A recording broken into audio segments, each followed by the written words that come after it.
Another layoff?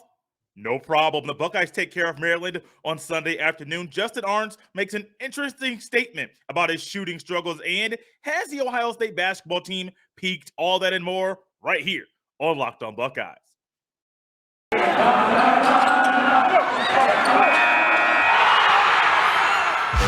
You are Locked On Buckeyes, your daily podcast on the Ohio State Buckeyes. Part of the Locked On Podcast Network, your team every day.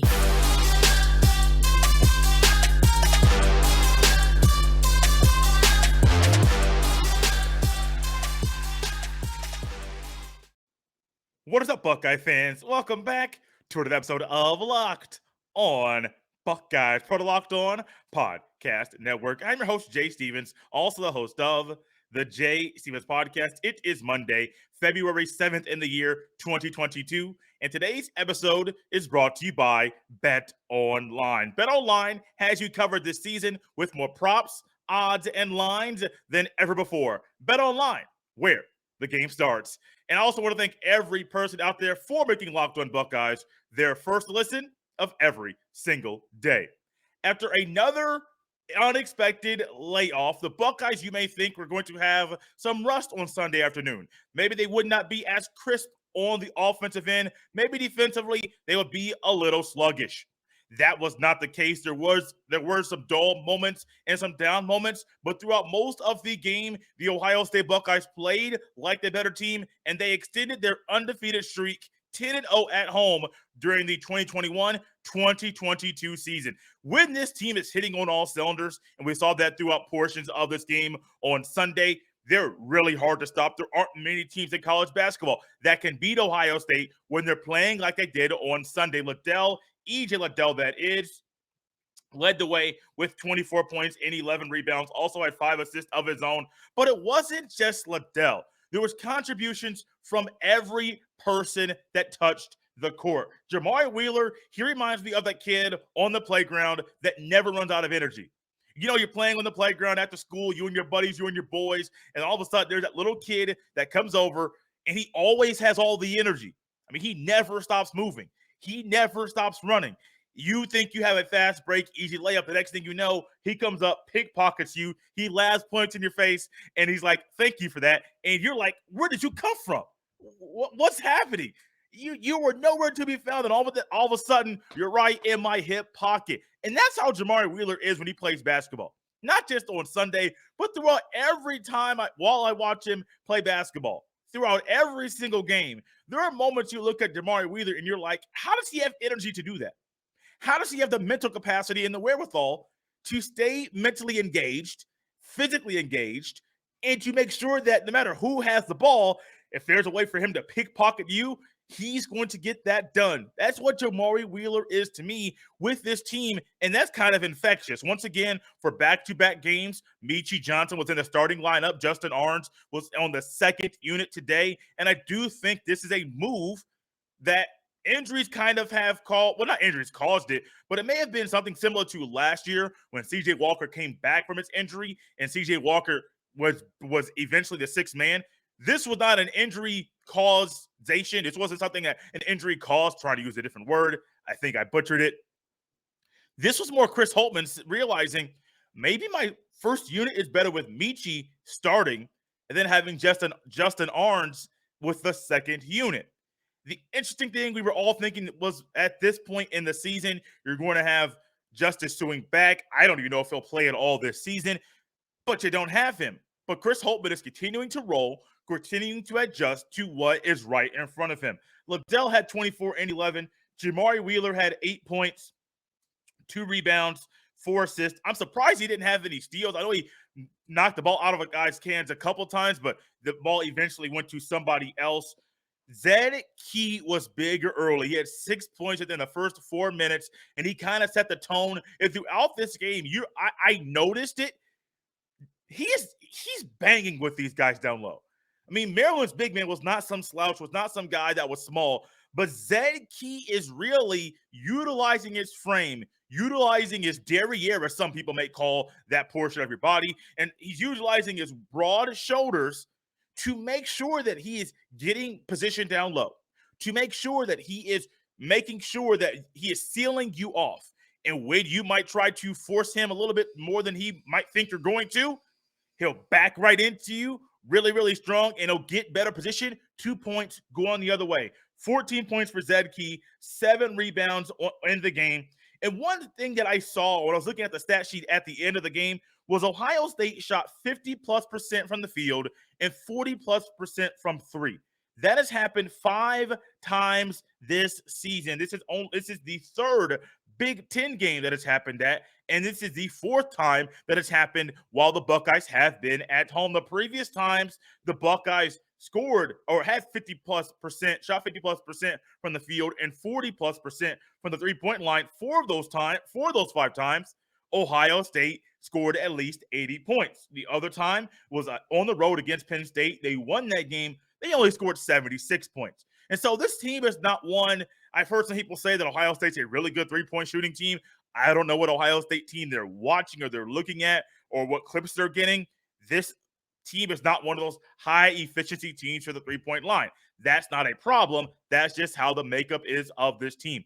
But Ohio State, just to get the exact numbers for you, so I'm not saying a false number. Ohio State shot 50.8% from the field and then 42.3% from downtown. The other 5 times or the 4 times they had that in this season. January the 18th against IUPUI, an 83-37 shellacking of the Jaguars. January the 9th against Northwestern, 95-87 win over the Wildcats. The other time, December the 8th against Townsend, that game's going to come up in a second, in the very next segment, 85-74 win for the Buckeyes. And then December the 5th against Penn State, that was the only time they had 50% from the field and then 40+% from three. That was on the road at Penn State. They won that game 76-67. This Ohio State basketball team, they're good. They're really good. Yes, they're undersized. Yes, they need help with the help defense. Yes, rebounding, it's hit or miss sometimes. But this team, when they're hitting and they're clicking on all cylinders, I might add, Justin Ahrens had 14 points. Hadn't had a double-digit point performance in quite a long time. Shooting slump, psychologically, all those things that go into it, yeah, those things kind of hindered him. Talk about something else that hindered him in the very next segment. But this Buckeye team took care of business, started early, and they never looked back. The Buckeyes take care of Maryland, and this team continues to be a lot of fun to watch. It's Super Week, brought to you by Get Upside, and there's no better place to get coverage of the big game than the Locked On NFL podcast. Locked On Bengals and Locked On Rams are in LA all week covering the big game. I would also like to remind every person out there to make sure you subscribe to the Locked On Buckeyes YouTube page. The page is growing. Subscriptions keep coming in. Thank you so much. We're going to try to do some shorter segment videos here on the podcast page on YouTube, so you could get some more shorter breakdowns of things that are going on with Ohio State and with this podcast. Subscribe. Hit that bell so you're notified every time a new video goes live, and make sure you hit the like button on this video and hit the like button on every single video on this channel. Anytime a player goes through a shooting slump and that player is a shooter, there are going to be things that go through their mind that are unfortunate. There are things that are going to go through their mind that most people might not think are reality. But when you are a person that is viewed as a shooter, yes, no shot, sometimes you might think that you are not as important. You are not as significant on the court as other players on your team. Justin Ahrens has gone through a shooting slump. It is not just a shooting slump. It's been a scoring slump. And it's really been odd to see how he has shot the ball and how it has affected his mentals. Justin Ahrens scored 14 points yesterday against Maryland. The last time he scored the last time he scored at least 10 points in a game he also scored more than 14 points, was December the 8th against Townsend.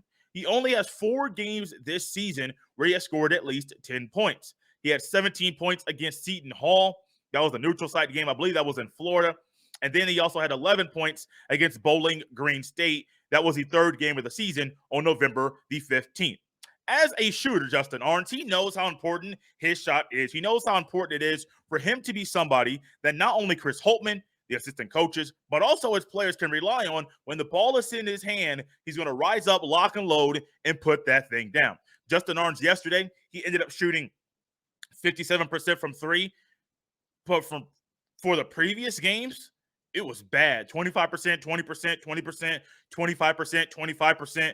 Against Northwestern, he went 0 for 5 in that game. Previous shooting before that, 33%, 20%, 25%. Of course, when he played Townsend, he shot 5 of 10 from downtown, had 50% shooting from three. But you see how odd it is. He is a three-point shooter.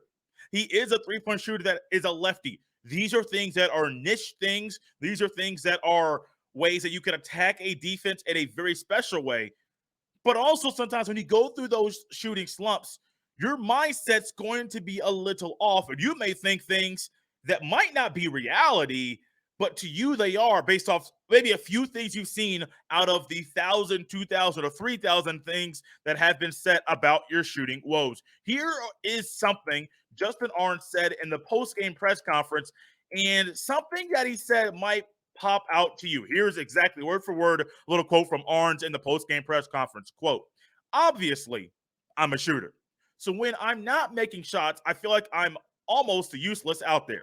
The coaches told me I'm one guy that can be out on the court and not hit shots and still have a positive impact on the game with a bunch of different things. My communication, rebounding, talking on defense, just the little things that some guys don't bring to the floor.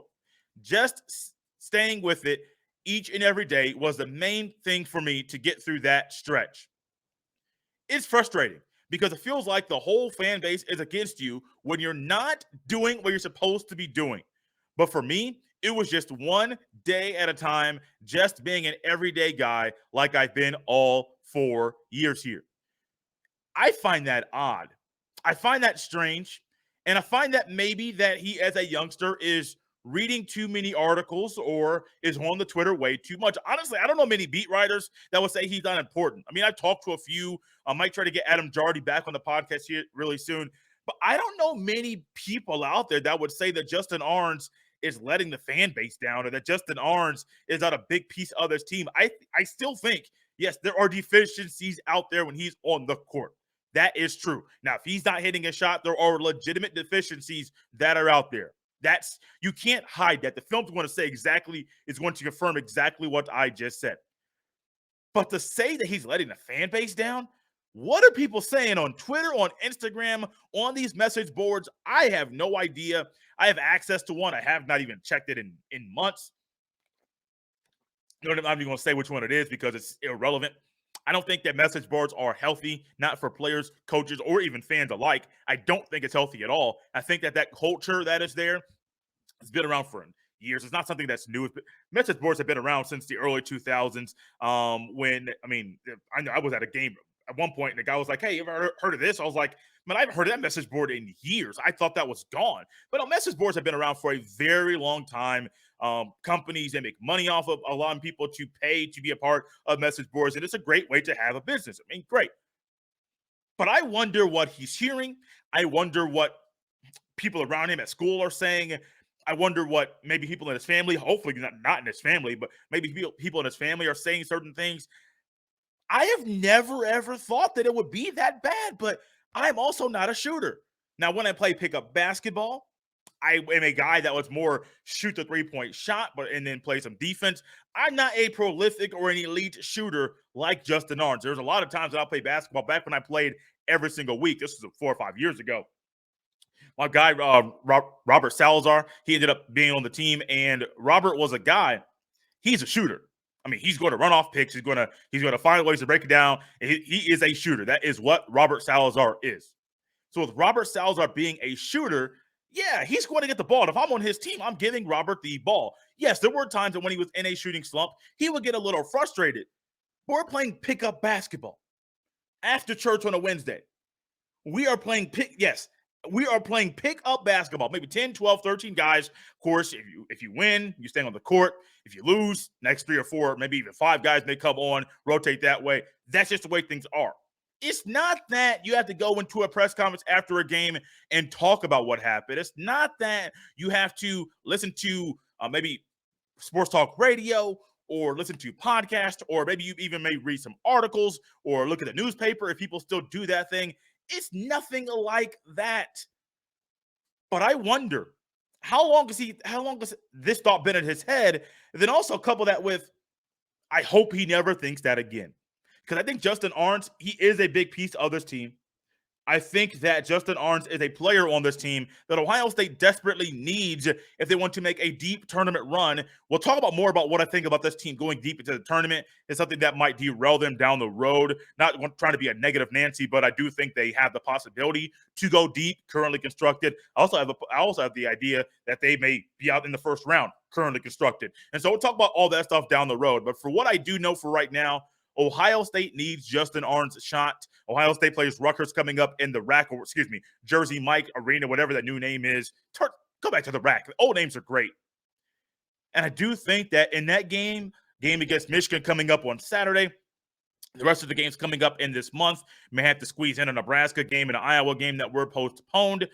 Do all of those things. And Justin Ahrens, I hope this is a start of good play, a start of a more consistent shooting streak for him, because it's great for him when he's shooting, getting those bad thoughts out of his head. But also, number two, it's great for this team because he is a weapon that I do believe they will need. If they want to win the Big Ten Conference Tournament, they'll need Justin Ahrens. If they want to make a deep NCAA tournament run, they'll need Justin Ahrens as well. If you are somebody that would love to advertise here on the podcast and become a sponsor of the Locked On Buckeyes podcast, email me at jstevens317@gmail.com. Once again, the email address is jstevens317@gmail.com. I will put you in the right place in the communication with the right people at the Locked On Podcast Network so you can have your business, either local or maybe even national business, advertised right here on the Locked On Buckeyes podcast. Has the Ohio State Buckeyes basketball team peaked? This is a question that I do think has been in my mind for quite a long time. You think about how Ohio State's season has gone. You think about how Ohio State's basketball team has been constructed, how the starting lineup has been fluid. I remember Coach Holtman talking about that early in the year, and he said there's probably going to be a fluid starting lineup, starting five for this team all season long. Noticed it against Purdue when Michi Johnson was put into the starting lineup, not due to injury. I think it was his first game back after injury. No, he played against Minnesota. And then he comes back to a second game after an injury. He comes back, he's in the starting lineup. Ahrens goes to the bench. So the starting lineup, I still think, may be tweaked down the road. I don't believe that we have seen the final construction of Ohio State starting five. I don't believe we have seen that at all. But I wonder if Ohio State has peaked, and I wonder how big of a problem the layoffs and the abrupt alterations to Ohio State's basketball season have gone. Yes, early in the year, I did think that Ohio State's 3-game little break and 22-day hiatus, I thought that was going to be a one-off for the only time that was going to happen. Here's why. I did not expect for the COVID and everything to keep going like it did. I know the COVID is here, but I didn't expect for it to hit so many people this winter, only because in my mind, I didn't calculate properly that in the wintertime, it's not that the cold is going to get you. Everybody's on top of each other. So I didn't think players it didn't calculate, really didn't calculate at all.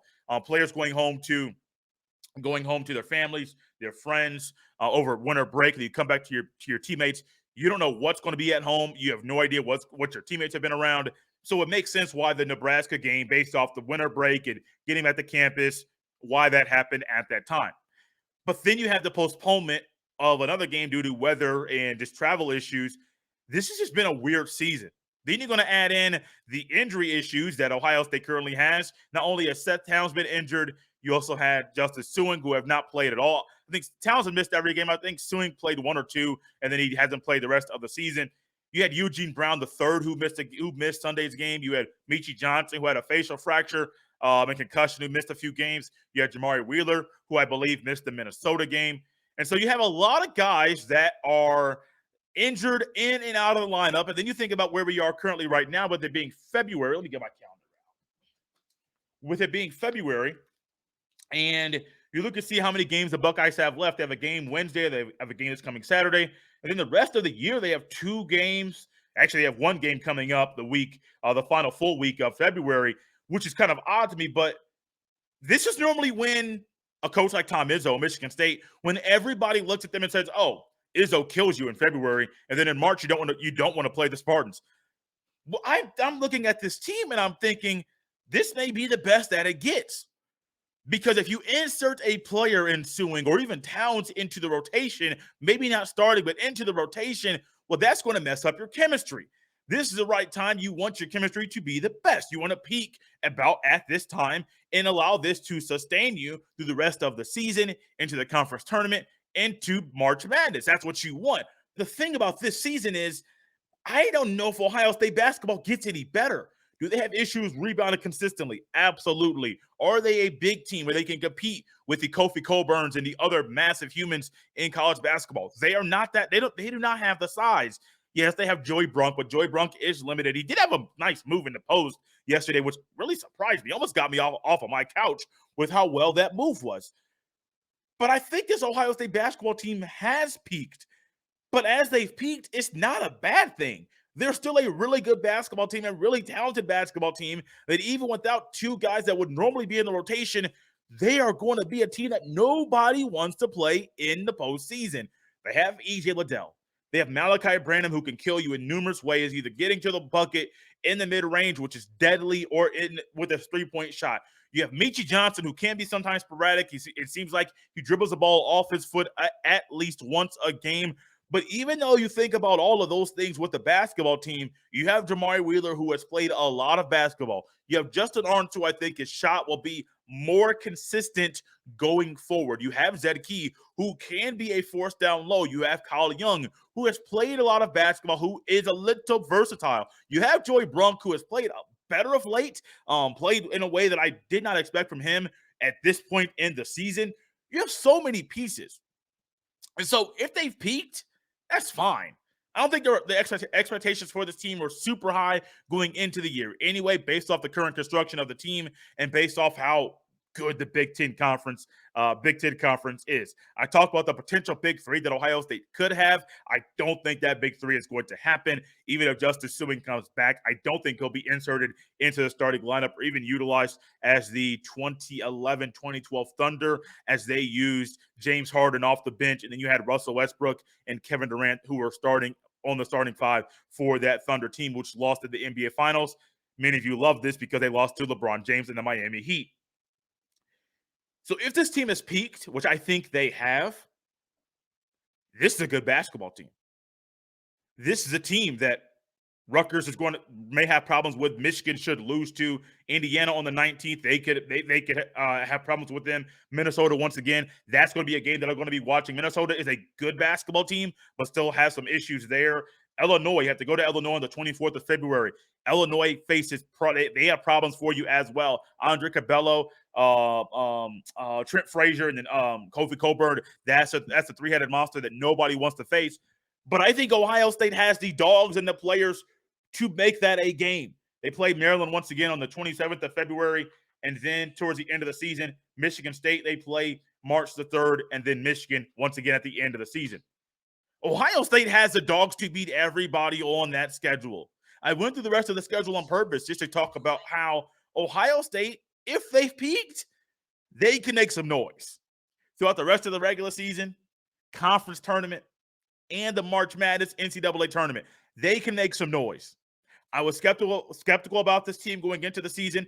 I'm still a little nervous going into some games. But this team, as I think they have peaked, they're a team that I don't think anybody wants to play. Guys, we're done for Monday. We'll be back tomorrow. Oh, also, I forgot to mention this earlier. If you have any questions about the Ohio State football team, I have plenty of things to talk about, but I would love to answer some of your questions. There's going to be a pinned comment on this video. Make sure you end up leaving your question there. Throughout the rest of the week, going to try to filter in some listener questions and also some topics that I have that are already in my notebook here. But if I get enough listener questions, we'll just use your questions this week and filter them into next week as well. Go to the pinned comment, answer that question. What questions do you have about the Ohio State football team? We'll try to filter them and use your thoughts, your questions, your concerns as content here on the podcast. As always, you can follow me on Twitter at jsteven07. If you would like to be a sponsor here on the podcast, email me, jstevens317@gmail.com. We're done for the Monday. Have fun. I know it's still cold out there. Enjoy the snow while it's still here. Kids will love it. You'll love it. We'll all enjoy this weather, hopefully, because it won't be here very much longer.